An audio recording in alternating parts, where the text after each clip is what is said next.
Alright, sorry for that super long intro, everybody, but I wanted to kick off this one in style. And this is another comic book review. This one is Batman 89, written by Sam Hamm, who is the screenwriter for the original 1989 Batman movie, as well as the 1992 Batman Returns movie. So this is basically part 3. It's the Tim Burton trilogy. This is part 3 of the Batman Tim Burton trilogy. You'd have Batman 89, you'd have Batman 92, and then you have this one. And I'm loving this. I loved it from the second I saw this inception of this. I picked it up, and I was really not disappointed with it. The presentation of it, everything about it's cool. The artwork. And the premise of this is basically it picks up a few years after Batman Returns, where you have Billy Dee Williams returning as District Attorney Harvey Dent. We have Barbara Gordon as the daughter of Commissioner Gordon. We have Damian Wayans, who was originally cast as Robin before they gave the role to Chris O'Donnell. And we have Michelle Pfeiffer returning as Catwoman, as well as Michael Keaton returning as his iconic role as Batman. This one also introduces the Bat Cycle. And the story of this is pretty freaking awesome. And, well, actually, right off the bat, I gotta show you. The hardcover is a VHS of the original movie. Actually, it says Batman 89, which is what this one is called. But I thought this was very cool.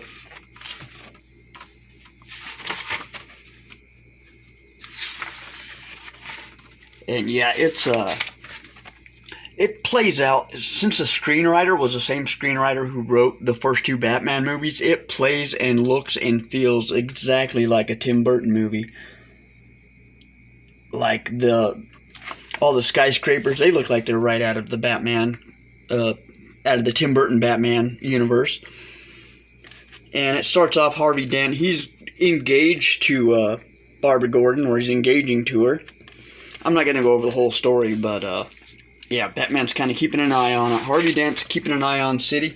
And here's what I love, and it takes place around Halloween, which makes this video a Halloween video. And look at all of the Tim Burton references that are actually in here. Those are all Tim Burton references from either different movies he's done. Yeah, we've got the girl from Mars Attacks. Beetlejuice is in there. And then we've got nods to the other 2 Batman movies from Tim Burton, like, you know, it's Halloween, so she's like, no, I can't. It's not focusing in on it.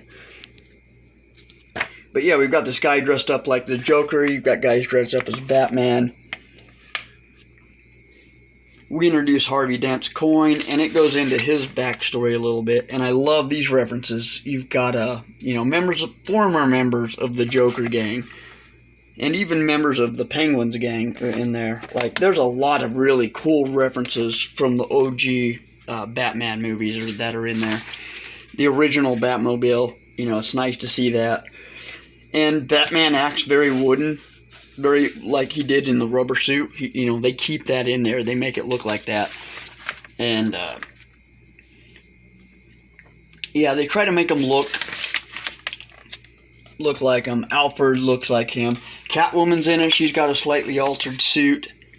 Yeah, the nod references to just, he sits like this in one of the movies. There's some funny nods because they have the cat from Batman Returns, and that cat kind of plays a role in it. If you remember at the end of Batman Returns, Alfred and Bruce Wayne took Selina Kyle's cat, and it plays a role in it.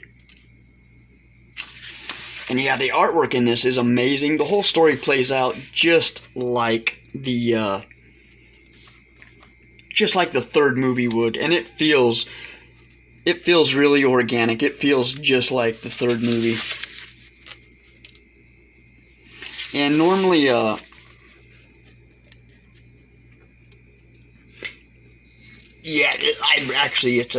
this is the Harvey Dent scene when he's starting to get, Billy D. Williams is as Harvey Dent, because he would return, if you remember, he was cast as the first Harvey Dent.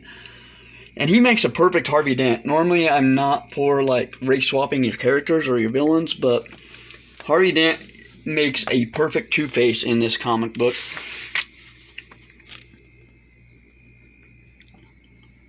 And he starts off with the red one, but then he goes back to, later on, he gets the blue Harvey face. Yeah, there's the cat I was referencing earlier. The cat has not a huge role, it's really a small role. And it's kind of funny once you find out the cat's role in this whole story. And why Catwoman, was paying attention to Batman the whole time and everything. It's really cool. And yeah, there's Catwoman. She's got a slightly altered look, but everything's still pretty much the same. This was a really fun comic to read. I got nothing but great things to say about it. It really feels like this was Batman 3. And another thing they did was, if I can find the page, yeah, look there's a Two-Face, and he's based off the cartoon Two-Face, which I thought was cool. They gave him the blue scars, and he acts like Billy D. Williams with the blue scars, so I thought that was really cool. And let me see, I'm trying to show you guys the, let's get to the gallery.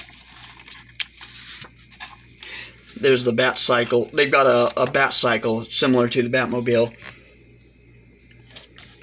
And the Penny's also in this one. The Penny that's in the Batcave, makes an appearance in this one. Okay, here we go to the sketchbook. I wanted to show you some of the characters real quick. Batman was pretty atypical. Bruce Wayne, and I thought this was funny that they used this, because that was an action figure. The Bruce Wayne action figure had that sweater on, and that's another Easter egg that he used in this one. Here's Robin, and this one was based off Damian Wayans, because in the early 90s, Damian Wayans was originally cast to be Robin. And he's kind of a street hood. He's kind of based off the Tim Drake Robin, and I really actually like the idea. I'm against race swapping, but the idea of a black Robin who was raised in the streets of Gotham, on the hood side, it actually really works well. He's kind of based off the Tim Drake Robin. There's Selina Kyle, and here's Billy D. Williams as Two-Face, and it just works. It looks beautiful. I really wish we'd have seen this as a movie, because this was awesome. And then we've got Michael Gove, I think it's Michael Gove, returning as Alfred. Pat Hingle returning as Commissioner Gordon. And yeah, the returning Joker gang, or what was left of them. There's like a Two-Face gang. We've got the Bat Cycle concept. And then here's just some artwork. And this was a cool find. I literally just discovered this like a few weeks ago. I was like, oh, okay, there's a Batman 89, and it's the sequel to Batman Returns. I'm going to pick it up. Harley Quinn even makes a small cameo in here in the story. And apparently I picked this up at a good time, because coming out next month is going to be a sequel to this, a Batman 89 Part 2, or I guess Batman Part 4, if this is Part 3 to the Tim Burton trilogy. And that's going to focus on Scarecrow, Arkham Asylum, and Harley Quinn, who made an appearance in here. I don't know if I'm going to be able to, I don't know if I can find her, but yeah, there's a, I don't know if I'll find her. There's a scene where Harley Quinn was in here. And it was, there's Catwoman's first appearance. Or first reappearance. Everything about it's beautiful. I highly recommend it. But we're going to go ahead and end this video here, because it's already 10 minutes. So thanks for watching. Leave a like. Let me know if you guys are going to pick this up. It's easy to find. It's on Amazon. It's on eBay. It's only about $16, $17. I highly recommend you guys all pick it up. Let me know what you think about this down in the comments below, and I will talk to you all next time.